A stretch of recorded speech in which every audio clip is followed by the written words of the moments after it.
Chilli কাতলা করে দেখাচ্ছি। আর এই চিলি করতে কাতলা মাছের কি কি লাগবে তোমরা দেখতে থাকো। এটার মধ্যে লাগছে রসুন, আদা, পেঁয়াজ, টমেটো, ক্যাপসিকাম আর কাঁচা লঙ্কা। আর আমি কাঁচা লঙ্কাটাকে মাঝখান থেকে চিড়ে চিড়ে নিয়েছি, দুটো পেঁয়াজকে ডুমো ডুমো কুটে নিয়েছি, আর একটা ক্যাপসিকাম কুচিয়ে নিয়েছি, একটা টমেটো কুচিয়ে নিয়েছি। এবার আমি মশলাটা তৈরি করতে কি কি লাগবে সেটা তোমরা দেখো। আমি এই পেঁয়াজটা দিয়ে দিলাম, আদা, রসুন, এটা আমি বেটে নিই। বেটে নেওয়ার পর আমি ফিরে আসছি।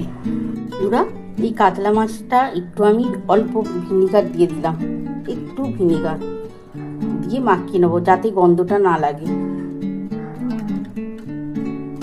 বন্ধুরা দেখো, আমার ওই পেঁয়াজ, আদা, রসুনটা বাটা হয়ে গেছে। এবার আমি মাছটা কিভাবে মাখাচ্ছি তোমরা দেখতে থাকো। আমি মাছটার মধ্যে ভিনিগার দিয়ে মাখিয়ে রেখেছি। এরপর আমি এই কাঁচা লঙ্কাগুলো চিড়ে রেখেছি, এগুলো দিয়ে দিলাম। এই কাঁচা পেঁয়াজ দুখানা কুচিয়ে রেখেছিলাম, এটা দিয়ে দিলাম।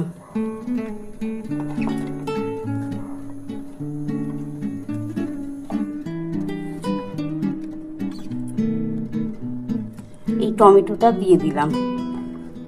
আর এই যে মশলা বাটা, এটাও আমি দিয়ে দিলাম। এর মধ্যে আমি হলুদ, নুন আর একটু লঙ্কার গুঁড়ো দিয়ে ভালো করে মাখিয়ে নেব। তারপর আমি ফিরে আসছি। আমি 1 চামচ হলুদ দিয়ে দিলাম। যেহেতু আমি ভিনিগার দিয়েছি সেহেতু নুন একটু কমই দিলাম, লাগলে পরে দিয়ে দেবো। 5টা গোটা লঙ্কা আমি চিড়ে দিয়েছিলাম, আর অল্প একটু রং হওয়ার জন্য লঙ্কার গুঁড়ো দিলাম। এরপর আমি একটু সর্ষের তেল দিয়ে ভালো করে মাখিয়ে নেব।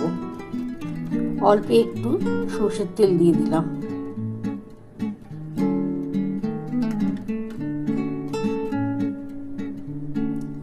এটা ভালো করে মাখিয়ে নেবো। সর্ষের তেল দিয়ে দিয়েছি, সবই মশলা ভালো করে মাখিয়ে নেব। কড়ার মধ্যে কিন্তু আর তেল দেওয়ার কোনো দরকার নেই। আমি এটা একেবারে ভালো করে সমস্ত মশলা দিয়ে মাখিয়ে নিচ্ছি।